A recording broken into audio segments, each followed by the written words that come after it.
para casa, na época eu já morava sozinho lá em São Leopoldo, e aí eu aguentei até a hora que eu botei a mão na maçaneta, assim. Quando eu abri a porta, eu entrei e eu já caí de joelho e falei, Deus, eu não aguento mais. Eu não aguento mais. E se eu não ouvir de ti que é para continuar nisso, eu não quero mais. E aí Deus falou, não, tem mais um pouquinho, fica mais um pouco aí. Hoje eu consigo ver, hoje eu consigo ver que Deus, lá atrás, estava usando essa situação para gerar muito crescimento emocional na minha vida. Hoje eu percebo a importância de ter passado por esse cenário, mas na época eu não entendia nada disso. E se tu me perguntasse como é que eu estava naquela época, eu estava muito cansado. Eu estava exausto de ver tanta coisa. A gente acabou de receber agora uma... Edna, estamos orando junto contigo. A Edna soube de uma situação agora de um acidente... É primo, Edna? Sobrinho de Santa Catarina, que sofreu um acidente de automóvel e que ligaram... O acidente não foi agora, né? Já foi, mas ele teve que amputar um dos braços e está em coma. E aí? Essas coisas não acontecem no jornal, elas acontecem próximas da gente. E eu falei para vocês, foi difícil para mim escrever sobre isso, escrevi sobre muito assalto. Assalto era o dia a dia leve, né? Às vezes assalto nem a notícia, porque assalto toda hora.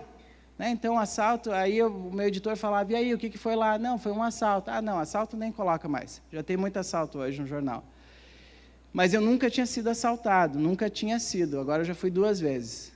Né? E foram o ano passado 2 vezes assaltado, a mão armada, e numa delas, a primeira vez que eu fui assaltado, estava junto com o Tércio e com a Helena. A Helena devia ter um ano e pouquinho, e aí eu passei pela situação, aqueles segundos que parece muito tempo, e ao mesmo tempo acontece tudo muito rápido, e mais gente já passou por isso aqui. E aí eu pude pegar a Helena no colo rápido e sair do carro, e aí o cara tinha a chave do carro, tinha o carro, e ele veio com um revólver apontado para a gente, para mim, eu com a minha filha no meu colo, e ele pega e fala para mim, eu vou levar tudo. E eu pensando, meu Deus, o que esse cara está pensando que é o tudo? Ele já está com o carro, já tem um notebook ali, já leva tudo. E aí ele vem com o revólver e começa a botar a mão para pegar chave, pegar tudo, e aí ele repete, eu vou levar tudo. Falei, cara, fica tranquilo, eu estou com a minha filha. E ele falou, eu vou levar tudo. Eu falei, meu Deus, o que é tudo que esse cara está pensando? Gente, foi muito difícil. Graças a Deus, ele saiu com o carro, saiu com tudo o restante que ele levou, mas não levou a Helena. Não foi fácil passar por aquilo. Depois do outro assalto, que não passou muito tempo, também situação à mão armada, junto com a Cris, junto com a minha irmã, sobrinhas, de novo, e aí começou, se tu me perguntasse como é que eu estava naquela noite, a minha resposta ia ser, eu estou com medo. Eu estou com medo porque eu percebi como a minha família está vulnerável, como eu estou vulnerável, e isso me deu medo.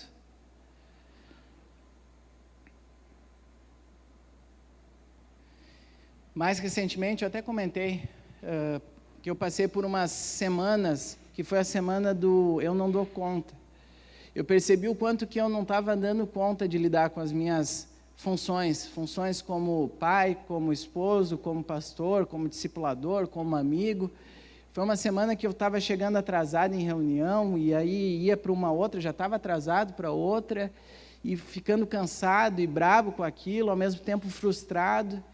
E a sensação é muito clara, e se tu me perguntasse naquela semana, como é que tu está, Leandro? A resposta foi, eu estou exausto, eu estou muito cansado, eu estou muito, muito, muito cansado. Meu avô, na época, estava hospitalizado na UTI, no interior do estado, e eu fui visitar um pequeno grupo, né? Pastor da igreja visitando um pequeno grupo, é para ser um ambiente bom. E aí eu escutei uma coisa que eu bebi do meu ressentimento. Ressentimento é uma das minhas áreas de fragilidade. E ao beber do ressentimento, eu já respondi mal, fiquei na defensiva, e aí no meio daquilo eu recebi um torpedo da Cris, da minha esposa, falando, amor, as gurias, tu esqueceu as mamadeiras, tu levou junto as mamadeiras. Eu falei, meu Deus, realmente eu não estou dando conta de nada.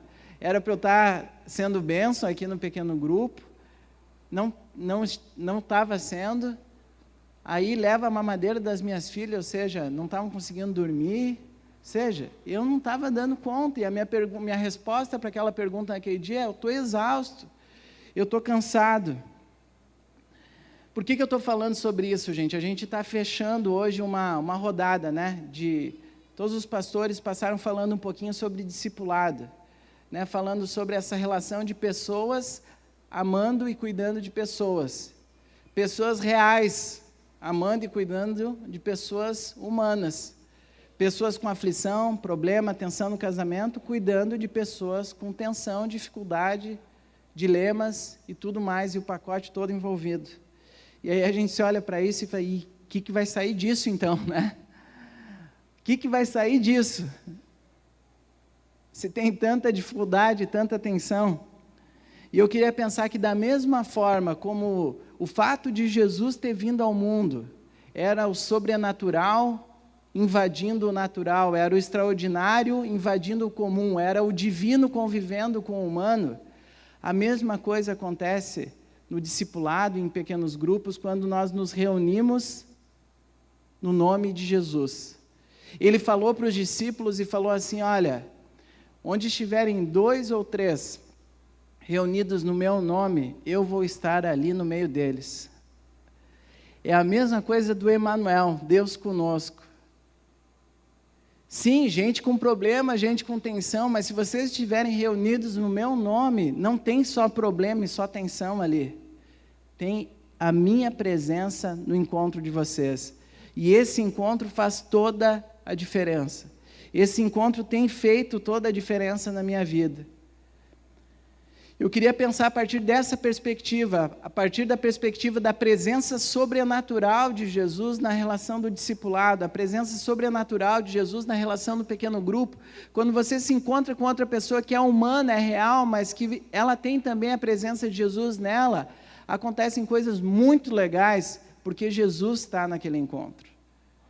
Porque Jesus é o principal daquele encontro, inclusive. Não é ele faz parte, ele é o principal daquele encontro. Quando a gente lida com essa pergunta, a partir dessa perspectiva, a gente ganha a condição, Deus nos dá a condição de poder ser sincero na resposta, poder ser eu mesmo. E aí, como é que tu está hoje? A resposta é poder ser sincera, poder ser legítima. E sabe para quem que eu olho para quando eu penso nisso? Para o próprio Jesus. Jesus, ele veio, ele nasceu de forma milagrosa, mas ele viveu aqui, nos ensinou a amar, e ele estava prestes a ir para uma crucificação. Ele chama os discípulos, ele está com os 12 discípulos, e aí ele chama 3, venha cá, chega aqui vocês 3. E aí tem esse texto, no livro de Mateus, capítulo 26, aqui vai aparecer só um pedacinho, eu vou ler o contexto para ti. Então Jesus foi com seus discípulos para um lugar chamado Getsêmani, e lhes disse: sentem-se aqui enquanto eu vou ali orar. Levando consigo Pedro e os 2 filhos de Zebedeu, começou a entristecer-se e a angustiar-se. Disse-lhes então: a minha alma está profundamente triste, numa tristeza mortal. Fiquem aqui e vigiem comigo. A gente olha assim, vê projetado, alma triste, tristeza mortal, eu estou muito triste. Só pode ter sido esse Mateus que falou, né? Mateus 26, 36, não combina com Jesus falar isso. Não combina com alguém que tem todo o poder, não combina com alguém que tem toda a glória. Sim, mas foram palavras de Jesus, só está no livro de Mateus, mas essas palavras foram palavras de Jesus. E isso me chama muita atenção, gente. Isso me chama muita atenção porque tentar imaginar a apreensão de Jesus naquele momento, tentar perceber a sinceridade que Jesus falou naquele momento. Ele reúne Pedro, Tiago e João e fala como é que estava a condição da... Obrigado, Marcelo. Ele fala como é que estava a condição da alma dele.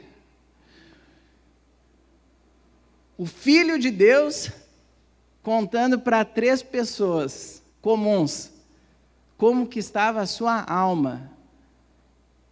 E ele falou como é que estava, está eu estou profundamente triste. E não é qualquer tipo de tristeza, é tristeza mortal. Essa é a condição da minha alma. Fiquem aqui e vigiem comigo. Jesus, ele estava prestes a ser crucificado, gente. A morte na cruz era uma forma de pena capital que os romanos usavam para executar criminosos notórios. Não sei se você já ouviu isso. Olha a força da apreensão do momento. Era terrivelmente dolorosa a morte na cruz.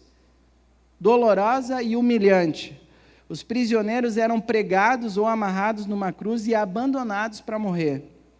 A pessoa condenada poderia levar vários dias para morrer e geralmente morria por asfixia, uma vez que o peso do corpo enfraquecido tornava a respiração cada vez mais difícil. Esse era o cenário que Jesus estava prestes a enfrentar. Só que não foi simplesmente por causa da cruz que Jesus estava com a tristeza mortal. Porque tiveram tantos e tantas outras pessoas que foram parar numa cruz nessa época, era um sistema usado pelos romanos. Mas Jesus estava prestes a levar sobre si toda a culpa e toda a condenação dos pecados de toda a humanidade. E isso inclui os meus pecados. A apreensão de Jesus, ela era física. A Bíblia diz que Jesus chegou a suar gotas de sangue. A apreensão de Jesus era em todo o ser dele, a ponto dele falar a condição da alma dele, e ele não amenizou. Ele não olhou e falou para Pedro: Pedro, cara, hoje eu não estou muito bem. Ele não amenizou, ele falou como é que ele estava, profundamente triste, e uma tristeza mortal. Eu olho para Jesus e percebo como ele foi perfeitamente íntegro naquele momento. Jesus sempre foi perfeito, Jesus é e continuará sendo perfeito, e Jesus foi perfeitamente íntegro naquele momento. Íntegro é se mostrar por inteiro, foi o que Jesus fez naquele momento. Aquela era a condição da alma de Jesus.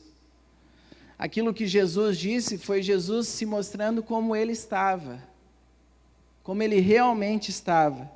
E assim ele nos ensina, e ele tem me ensinado, a importância, até mesmo a sobrevivência, de eu ter relacionamentos que eu posso olhar olho no olho e ser eu mesmo.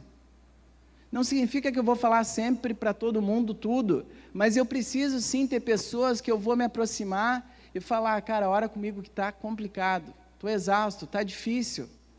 Jesus fez isso, o divino com o humano fez isso. E pediu para os caras: orem comigo, orem comigo. Jesus nos ensina a sermos humanos, a sermos sinceros. É muito interessante perceber ecos desse princípio de Jesus na igreja primitiva. Jesus, ele encarou a cruz, ele decidiu ir para a cruz, se submetendo à vontade do Pai, mas ele escolheu ir para a cruz também, por amor a cada um de nós, por amor à humanidade. Ele é crucificado, ele passa por imensa dor e ele ressuscita. Jesus ressuscita e começa a igreja primitiva, que a gente pode ler no livro de Atos. E eu gosto muito de perceber um versículo no livro de Atos, logo no início, falando assim, Atos 2, 46. Eles partiam o pão em suas casas e juntos participavam das refeições, com alegria e sinceridade de coração. Como é bom isso, né? Havia alegria, sim, porque a presença de Jesus estava ali, e a presença de Jesus gera isso. Agora, percebe que estava dizendo ali que alguns, não está nesse texto ali, mas um pouquinho antes diz que alguns vendiam as suas propriedades para dar para aqueles que estavam passando por necessidade. Como é que se sabia disso? Porque a pessoa falava. A pessoa falava: cara, eu tô sem grana aqui, está difícil para mim aqui, e ali era a sinceridade acontecendo. Os discípulos, a igreja reunida, repartia o pão, e mais do que isso, repartia a vida de Jesus naquele momento, porque a igreja de Jesus aprendeu com Jesus a importância da sinceridade, de poder se reunir e não ter que fazer um gerenciamento de imagem, eu poder me encontrar com uma pessoa e não ter que ficar cuidando escolhendo o que ela vai pensar de mim agora. Há muita liberdade quando eu entendo que, em nome de Jesus, eu posso me encontrar com uma outra pessoa e dizer para ela a condição da minha alma. E poder dizer para ela: estou triste, estou cansado, estou exausto. A igreja primitiva de Jesus aprendeu isso com Jesus. Há liberdade em sermos nós mesmos, sinceros uns com os outros. E isso é o sobrenatural da presença de Jesus nos nossos relacionamentos. O fato de sermos sinceros é o sobrenatural de Jesus se movendo nos nossos relacionamentos. Algumas semanas atrás, dentro desse pacote que eu falei para vocês, que foi algumas semanas em sequência de exaustão, de cansaço realmente, eu tive um momento com a Cris que a gente discutiu e fui grosso com a minha esposa. Não fui nem um pouco amável com ela, pelo contrário, fui grosso com ela. Não respondi bem para ela.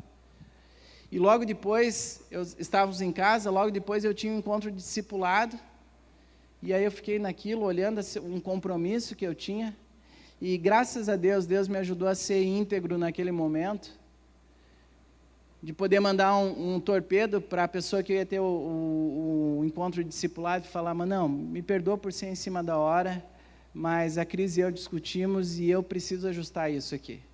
Então eu conto com a tua compreensão. Uns minutinhos depois veio a resposta do Gugu, e aí ele falou assim: cara, mais do que compreendido, vou estar em oração por vocês. Graças a Deus, ele me ajudou a ser íntegro, fizemos as pazes, estamos bem, tá? Cris e eu brinco que o casamento tem uma época de ajustes, né? Ele começa no primeiro ano de casado e vai até o fim do casamento, né? Eu não sei se o teu casamento é assim. Eu amo a minha esposa, amo muito a minha esposa, ela é presente de Deus na minha vida, sou apaixonado por ela, admiro a minha esposa e tenho certeza do amor dela por mim também. Só que a gente briga, gente. É sério, a gente briga. E a gente tem dia que não está bem, não respondeu bem, e isso acontece. E eu não estou aqui falando e aceitando isso, mas isso acontece. Sou humano, ela é humana, isso acontece. Como talvez aconteça, eu acredito que aconteça no teu casamento, na relação com os teus amigos, porque você e eu somos humanos. No outro dia eu tinha discipulado com o Tércio, e aí foi muito interessante. Um pouco antes do discipulado chegou um torpedo para mim. Parecia a cópia do torpedo. Falou: Manão, cara, me perdoa, eu não vou poder ir porque eu tenho algumas coisas para ajustar com a Martinha. E eu recebi aquele torpedo e a reação foi a mesma que o Gugu teve, né? Cara, estou em oração contigo. E aí, naquela hora eu falei: Deus, obrigado, porque eu estou numa igreja de humanos. Muito obrigado por isso, Jesus. Porque eu não sei se tu sabe, mas quando Jesus ele entra na tua vida, ele entra na tua história, e quando ele entra na tua história, tu é trazido para a história de Deus, que é muito maior do que a tua história, mas a tua alma não vai para um planeta à parte. Você continua sendo humano. A vida de Jesus, ela é o sobrenatural invadindo o teu humano. Somos humanos, somos falhos, somos imperfeitos, e foi muito bom poder ver a integridade do cara que está me discipulando, falando assim: cara, eu vou ajustar, essa é a vida real, essa é a sinceridade que a gente aprendeu com Jesus, que a igreja primitiva aprendeu, e que nós temos que continuar colocando em prática, essa sinceridade que traz liberdade, para a gente se mostrar como nós realmente somos. Ao ser sincero com a pergunta, como é que tu está hoje, eu reparto cargas, eu peço ajuda, eu sou humilde. E quando eu faço isso, Deus está me tornando mais parecido com Jesus hoje. Um pouquinho mais parecido com Jesus. Em cima de cada decisão, aí Deus vai falando assim: agora está mais parecido, um pouquinho mais parecido. Ele pediu ajuda, está mais parecido com Jesus.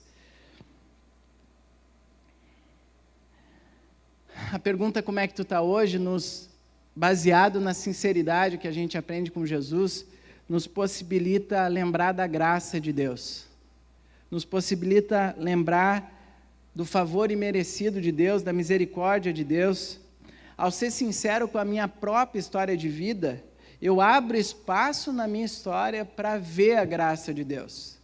Ao ser sincero sobre a minha própria história de vida, eu abro espaço para ver a graça de Deus. E quando eu conheço a minha história a partir da perspectiva da graça, eu sou movido a repartir graça. É isso que acontece. Olha só que interessante, Paulo, autor de uma dezena de livros do Novo Testamento. O cara não escreveu um livro só, escreveu uma dezena de livros do Novo Testamento. Ele tem um trecho que ele deixou escrito em 1 Coríntios 15, 9 a 10. Pois eu sou o menor dos apóstolos e nem sequer mereço ser chamado apóstolo, porque eu persegui a igreja de Deus. Mas pela graça de Deus eu sou o que sou. E a sua graça para comigo não foi inútil. Antes, trabalhei mais do que todos eles. Contudo, não eu, mas a graça de Deus comigo. Se tu estivesse escrevendo essa carta, teria uma parte que tu teria uma tendência de tirar? Sim, ele estava escrevendo, ele não foi forçado a escrever isso. Teria alguma parte que tu faria, não, peraí, talvez eu caia em descrédito agora, Porque persegui a igreja de Deus. Paulo, ele não omitiu isso da carta que ele escreveu. Hoje, passado tanto tempo, a gente continua sabendo que Paulo perseguiu a tal da igreja, porque ele não escondeu. E sabe o que a gente aprende quando a gente olha para esse exemplo de Paulo? A gente percebe que ele não escondeu o passado dele, mas ele usou o passado para ressaltar a graça de Deus. O foco não estava mais na história dele, o foco não estava no erro, no acerto, mas o foco estava na graça de Deus que alcançou a vida de Paulo. Ele fala, pela graça de Deus sou o que sou. Eu persegui a igreja, mas a graça de Deus me alcançou. Eu tenho aprendido a fazer isso, gente. Tenho aprendido a não ser refém do meu passado. Eu tenho aprendido a olhar para a minha história, ver erros e acertos e falar assim, Deus, me ensina a olhar mais para a Tua graça e perceber a Tua história e a Tua condução na minha vida.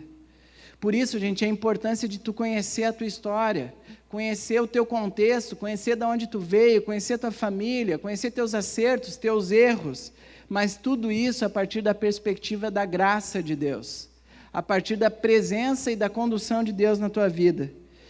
Porque quando eu faço isso, quando eu conheço a minha história a partir da graça, eu sou movido a repartir graça. Eu fiz isso.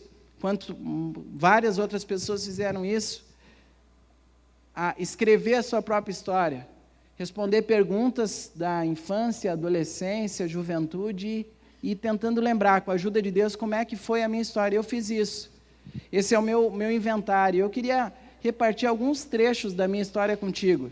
Trechos que quando eu fui escrevendo e quando hoje eu entendo que Deus quer que eu reparta, não é para tratar de mim, é para ressaltar a graça de Deus. Quando eu era pequeno, eu falei de manhã e lembrei de novo. Quando eu era pequeno, lembrava daquele personagem. Quando eu era criança pequena, lá em Barbacena, mas não, quando eu era criança pequena, não era nem em Carazinho, era lá no Mato Grosso do Sul isso. Os meus pais me contam, eu lembro vagamente dessa situação, mas eu devia ter uns 3, 4 aninhos, não lembro direito. Mas diz que eu joguei uma Bíblia e um livro de devocional no chão, e aí eles falaram que era para eu juntar. E aí eu falei que eu não ia juntar. E eles falaram mais firme comigo, e eu falei que eu não ia juntar. E aí veio a parte da correção, tudo, e eu não juntei. 3, 4 aninhos. Que fofinho, né? E aí Deus me mostrou, deixa eu te mostrar, o orgulho está na tua vida aí já faz algum tempo, Leandro. Não é de hoje, não é de ontem, já faz algum tempo. E aí eu perguntando quando eu fui escrever o meu inventário, eu optei por fazer perguntas, para quem me conheceu antes, e escrevendo a partir disso também. E aí, meus pais falam que uma área como é que eu era com relação à admissão dos meus erros. E falaram que eu só admitia a partir de muito argumento. Argumento deles e argumento meu, como quando criança já. Eu tinha todo um arsenal de contra-argumentos. E aí Deus me mostrando, olha só, olha quanto de orgulho, desde cedo. Deus, quando eu fui escrevendo essa parte da minha vida, Ele foi me mostrando uma coisa bem importante de eu perceber, que foi o quanto que eu fui grudando o meu senso de valor e a minha autoestima naquilo que eu fazia. Então, desde cedo eu fui presidente de turma e capitão do time de futebol, e fui líder dos adolescentes da igreja, e fiz isso e fiz aquilo, e eu percebi, Deus me ajudou a perceber o quanto que eu grudei o meu senso de valor, aquilo que eu fazia, a ponto de, e isso meus pais me falaram, que tinha uma sensação assim, de que eu só me sentia amado quando eu era o destaque em alguma coisa. E eu falo, Deus, obrigado por me mostrar isso, porque eu não quero passar minha vida fazendo coisas para me sentir amado. E aí Deus começa a trazer a graça. E ele fala, Leandro, eu estou te trazendo isso só para te lembrar que tu é amado e ponto. Eu te amo e ponto. Quando eu começo a olhar para a minha história com sinceridade, e Deus vai fazendo isso, Ele vai colocando graça, Ele foi me envolvendo com a graça dEle. Isso foi muito, muito especial, e foi muito libertador perceber o processo de cura que tem acontecido, né, de Deus ministrar e falar assim, não é pelo que tu faz, não é pelo teu desempenho, você é amado. E é isso que tem me movido para, sim, daí fazer as coisas com excelência, procurar fazer de coração para Deus, mas não para buscar ser amado. É uma mudança muito importante na minha vida que tem acontecido. E acontecido assim, com a sinceridade de poder repartir com pessoas que estão próximas de mim, na relação do discipulado, com sinceridade, poder expressar, olha, essa é uma lacuna da minha vida, e Deus tem mexido e tem sido libertador e tem sido muito bom. Uma outra época, isso já lá em Carazinho mesmo, uma vez um primo nosso foi cuidar de mim e da minha irmã quando os meus pais saíram para uma janta, alguma coisa assim, e aí, eu acho que não foi uma decisão muito sábia do meu primo, porque ele levou uns filmes de terror para assistir, e nós éramos crianças, e aí, gente, a partir daquilo lá eu lembro que eu tive uma fase que para mim era muito difícil dormir, era muito complicado para mim dormir. E aí eu lembrava dos personagens dos filmes, né? Ele tinha aquele brinquedo, o Chuck, aquilo lá me incomodava. E daí tinha qual que era o outro? O Jason. E agora tinha o que era o pior, é o filme que eu nem lembro qual era o filme, mas era um filme que tinham duas gêmeas que apareciam assim de repente, no fundo de um corredor de hotel, assim. E aquela imagem lá, meu quarto era nos fundos da casa, e eu deitava e conseguia olhar para o fundo, assim, sabe? Era muito ruim aquilo. E aí tinha 2 momentos que eram muito difíceis. Esse, quando eu estava deitado, olhando, e eu não sei porquê. O outro momento que era mais amedrontador ainda é quando eu tinha que ir no banheiro, e aí, eu acho que é porque nesse momento eu não conseguia ouvir o que estava acontecendo, mas a hora de apertar a descarga, era assim, ó, eu tinha muito medo naquele momento. E aí aconteceu foi nessa época, nesse contexto, que Jesus estava entrando na minha vida, e que Jesus era alguém especial e íntimo, e já tinha feito aquela oração, Jesus, eu te quero como Salvador da minha vida, eu te quero como Senhor da minha vida, e eu lembro que um dia eu falei assim, não, eu vou orar e Jesus vai acabar com o meu medo. E eu orei naquela cama, com aquele corredor, e orei e falei, Jesus, me ajuda, eu confio em Ti. E aí esperei, né? Aquela coisa assim, e não mudou nada. Eu lembro da sensação de não ter mudado nada. Quer dizer, mudou, porque além de medo eu tinha culpa daí. Porque eu pensei assim, acabei de orar pedindo para Jesus me dar calma, e eu continuo com medo, então eu não confio em Jesus. E entrei num cenário de culpa. E tentando orar mais, e agora, e eu sei que chegou no ápice da minha atenção de uma criança, e eu corri para a cama dos meus pais.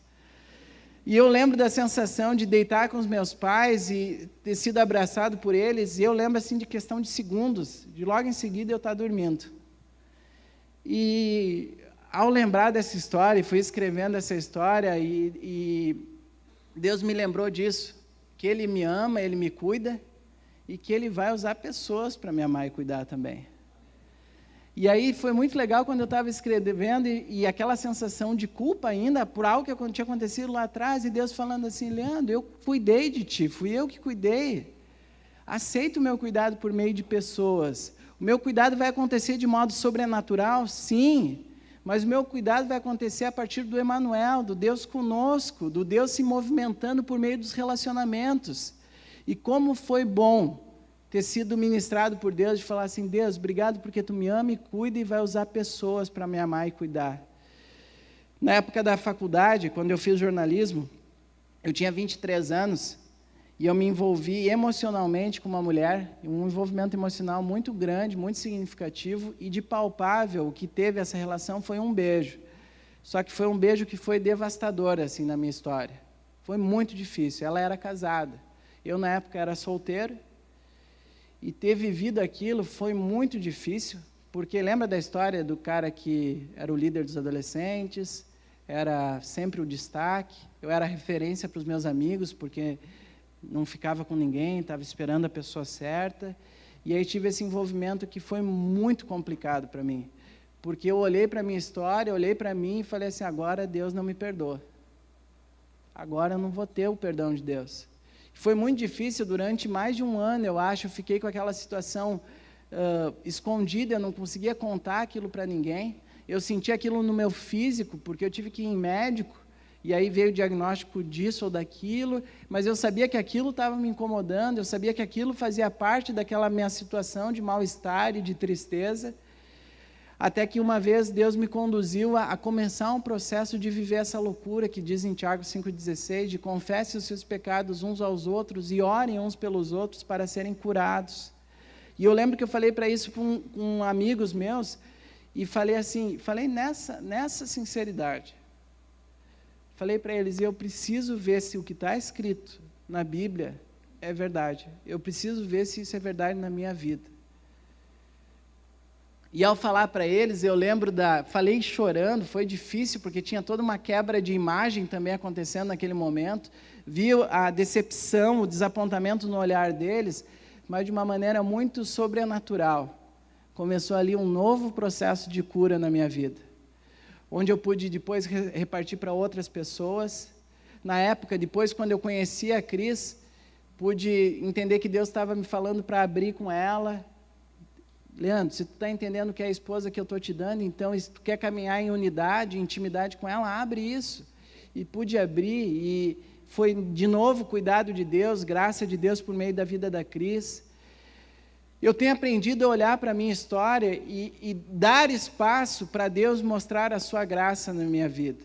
Eu não estou justificando o meu erro lá atrás. Eu sei que foi um erro, foi um pecado, isso é muito claro para mim. Mas a graça de Deus me alcançou lá no meu ponto baixo.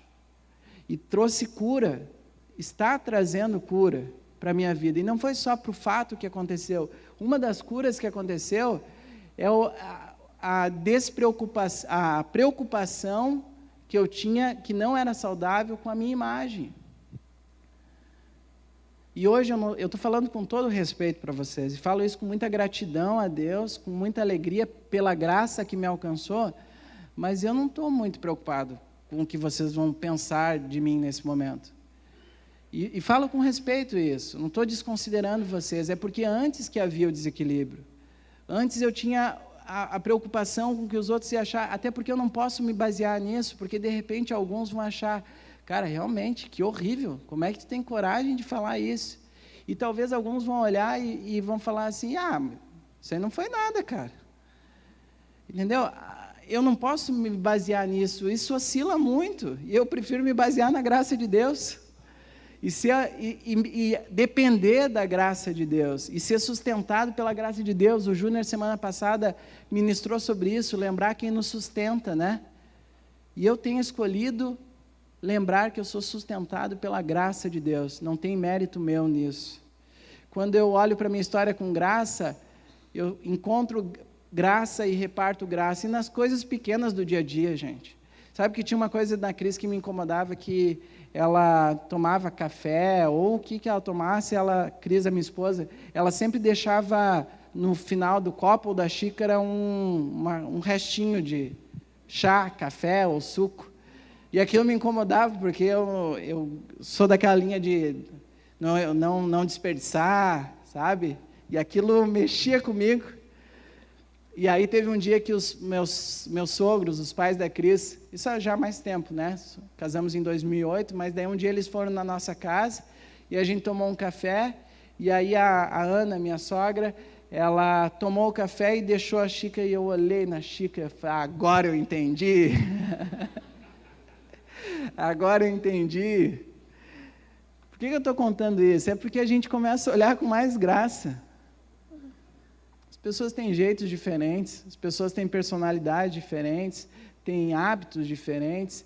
E quando eu bebo da graça, eu olho com mais graça. Quando eu sou sustentado pela graça, eu quero repartir graça. E isso é muito bom, é libertador. Quando a gente lida com isso, gente, com a questão da graça, só uma dica, dia 13 e 14 de dezembro a gente tem o retiro do... Ô, James, não tinha te visto, cara. Meu amigo lá de Carazinho, que legal te ver aí, cara. Você lembra das histórias de lá, né? É. 13 e 14 de dezembro a gente tem o retiro do quarto passo, um retiro feito pela nossa igreja, dentro do Celebrando a Restauração. O passo 4 fala, fizemos um minucioso e destemido inventário moral de nós mesmos. Então é 13 e 14 de dezembro, um final de semana que tu vai para escrever a tua história. Tá? Então, se você quiser saber mais informações, toda quinta-feira no CR você pode saber essas informações ou mandar e-mail para o cr@igrejabatista.org.br. Tem uma frase do John Ortberg, de um livro que Deus colocou na minha mão aí recentemente, foi muito bom. Deus por meio de indicação de pessoas, né? E foi muito bom ler isso aqui. Olha só que interessante. Quando eu mantenho relacionamentos superficiais, eu consigo esquecer a minha condição de ser decaído.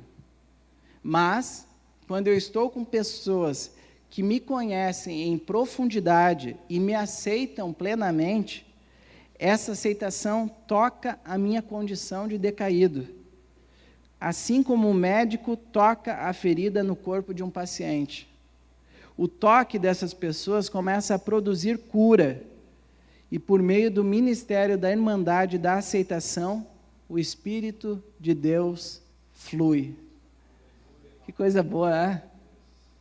Coisa boa esse ambiente de sinceridade, de graça, que é a presença de Jesus no nosso meio. Onde estiverem 2 ou 3 reunidos no meu nome, eu estarei ali no meio deles. A presença de Jesus gera isso. E a presença de Jesus nos convida a nos relacionarmos dessa maneira. Romanos 15, 7 fala, portanto, aceitem-se uns aos outros da mesma forma que Cristo os aceitou, a fim de que vocês glorifiquem a Deus. Essa presença de Jesus vai gerando um ambiente de aceitação, um ambiente de sinceridade, um ambiente onde a graça ela é palpável, onde dá para sentir o cheiro da graça, onde dá para se alegrar com a graça de Deus. E isso traz cura para as nossas almas, isso traz alegria, isso traz vida. Ao depender da graça de Deus, para lidar com essa pergunta, como é que tu está hoje?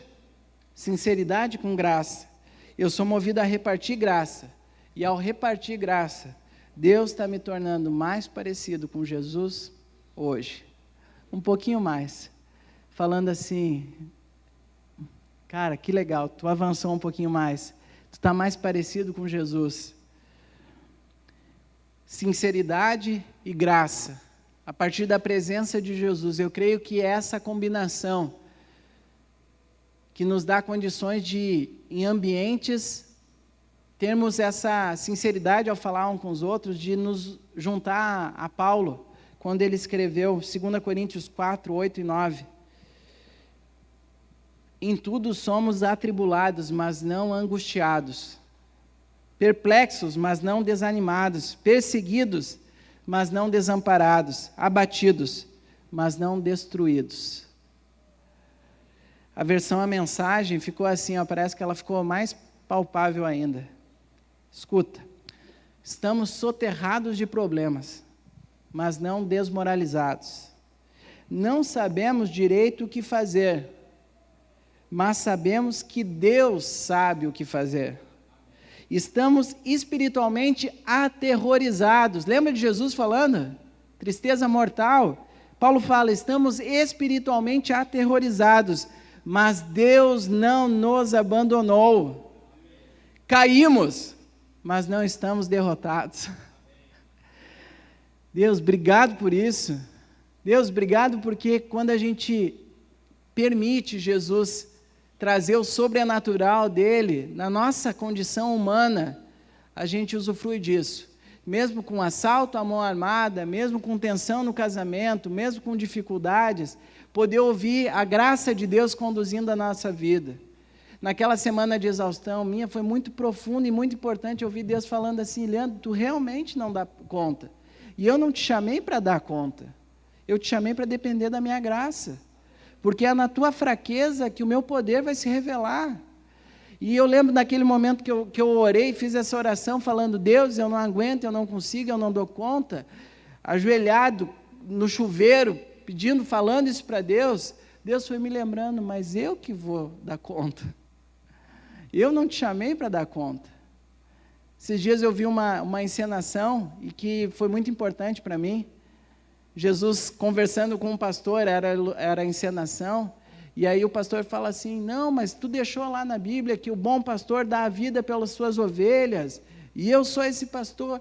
Falou, não, mas aquele lá sou eu que dou a boa vida, eu que dou a minha vida pelas ovelhas, eu sou o bom pastor, só há um bom pastor, eu só quero que tu seja um pastor bom.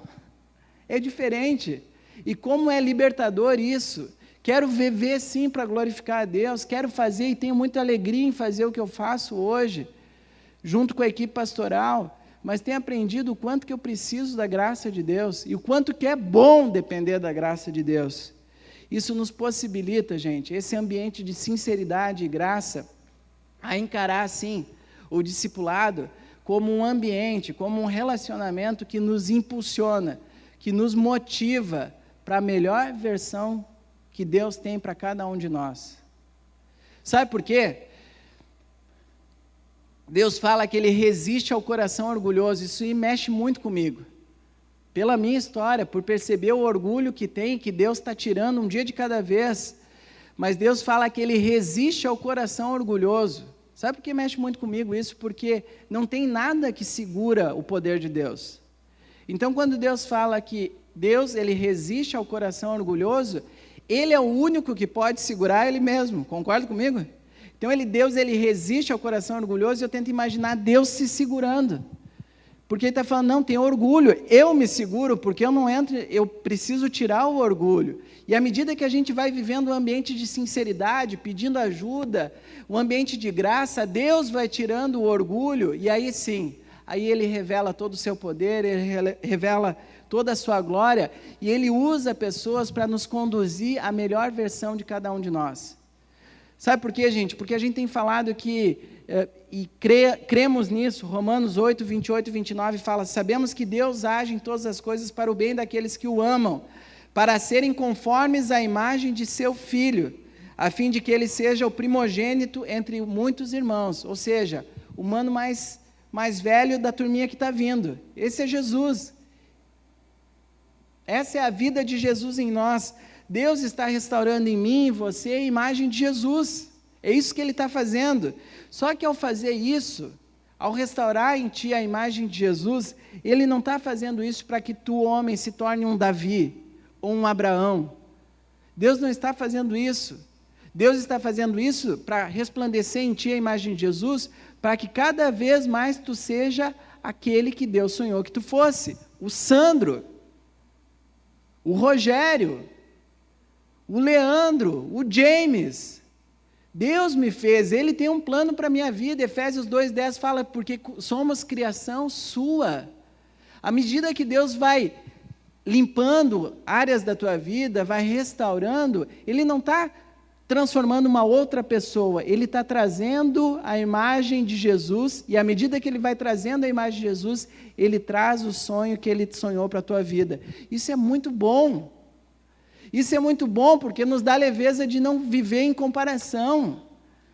Isso me dá a alegria de falar assim, não é Deus, eu quero ser essa versão que tu sonhou para mim, Deus. Eu quero, e à medida que a gente vai tendo encontros de discipulado e vivendo próximos um do outro, eu não vou ser a imagem do Tércio como meu discipulador. Gente, tem coisas que eu olho para a vida do Tércio e quero aprender com ele, realmente. Quero e tenho aprendido muito, mas eu não vou ser um tercinho.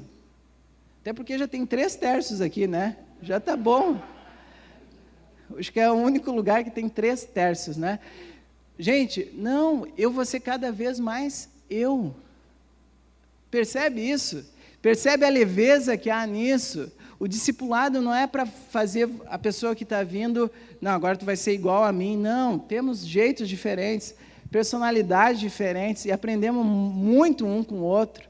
Tem sido muito bom aprender, mas ver que Jesus está restaurando em mim a imagem dele em mim e trazendo à tona quem eu sou realmente. Não o eu debilitado, não o eu que bebe do ressentimento, mas um eu versão divina. Ei, esse é bom. O eu versão divina é muito bom, gente, porque é o teu eu sem as áreas de fragilidade. É o que Deus está fazendo em cada um de nós, para a glória dele. Para a glória dele. Então, mulher, Deus não está te restaurando para que você seja uma Esther ou uma Débora. São grandes mulheres de Deus, mas Deus está te restaurando para ser a Silvana, para ser a Dani, para ser a Nath, para ser a Sara. Mulheres de Deus, mulheres reais, mulheres humanas com problemas, mas mulheres que têm a presença de Jesus, e isso é suficiente para fazer tudo.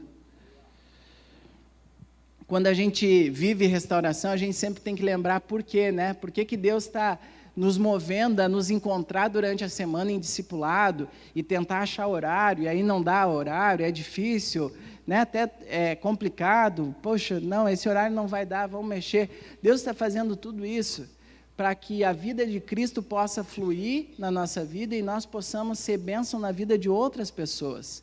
Não só aqui, quando estamos juntos nesse ambiente, mas na tua família, lá no teu condomínio, no teu ambiente de trabalho. E é muito legal quando a gente percebe a vida de Cristo fluindo por meio do trabalho profissional.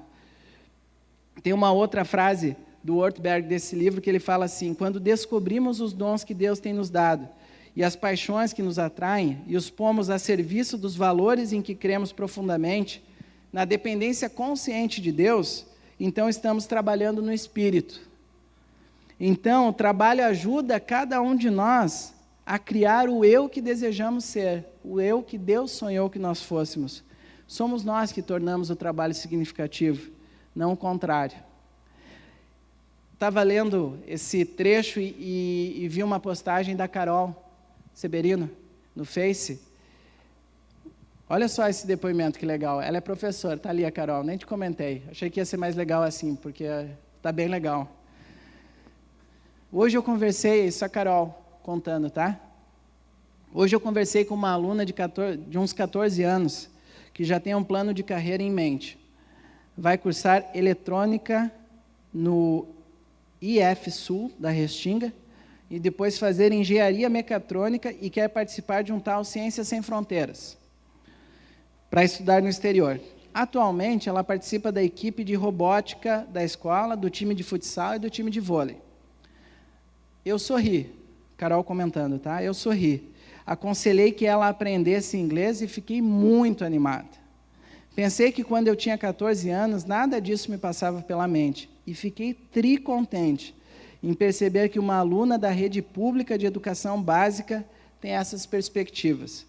Espero vê-la realizar todos esses planos. Consegue perceber a vida de Cristo fluindo nesse depoimento aqui? Eu me empolgo com essas coisas aqui. Falei, cara, é muito bom ser professor também. Pensei assim, né? A empolgação da Carol me contagiou. Mas por quê? Porque é alguém que está entendendo, como tantos e tantos outros exemplos. Alguém que tem entendido o que Deus tem dado para repartir. E aí o repartir é assim, na vida real, dando aula, indo para a empresa, com as tuas tensões da faculdade, com os teus dilemas profissionais. Isso é a vida de Cristo fluindo no meio disso. É o sobrenatural invadindo o real. É o extraordinário tomando conta do comum. É o divino convivendo com o humano. Colossenses 3, de 12 a 17. Estamos terminando e eu queria ler para ti esse trecho da Escritura. Colossenses 3, de 12 a 17. Eu vou ler na versão A Mensagem. Fala assim, ó. Presta atenção que legal. Portanto, já que vocês foram escolhidos por Deus para a nova vida de amor, vistam a roupa que Deus preparou para vocês. Compaixão, bondade, humildade, autocontrole, disciplina. Sejam moderados, satisfeitos com o segundo lugar, rápidos em perdoar uma ofensa. Perdoem tão rápida e completamente quanto o Senhor os perdoou. E a despeito do que mais vestirem, vistam-se do amor. O amor é a roupa básica de vocês, para todas as ocasiões. Estejam sempre vestidas com a roupa do amor. Que a paz de Cristo guarde vocês em sintonia uns com os outros. Nada de sair por aí fazendo o que quer. Cultive gratidão. Que a palavra de Cristo esteja no controle de tudo. Deem a ela o espaço da sua vida.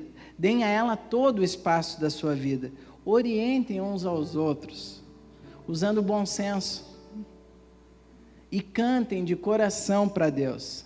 Que tudo na vida de vocês, palavras, ações e tudo mais, seja feito no nome do Senhor Jesus, com ação de graças a Deus, o Pai, a cada passo do caminho. Viver relacionamento de sinceridade e graça, baseado na presença de Jesus, do sobrenatural em nós, nos motiva a tomar decisões. E o discipulado acontece no meio disso. O discipulado acontece no meio da vida acontecendo. O discipulado não é uma coisa à parte da tua vida.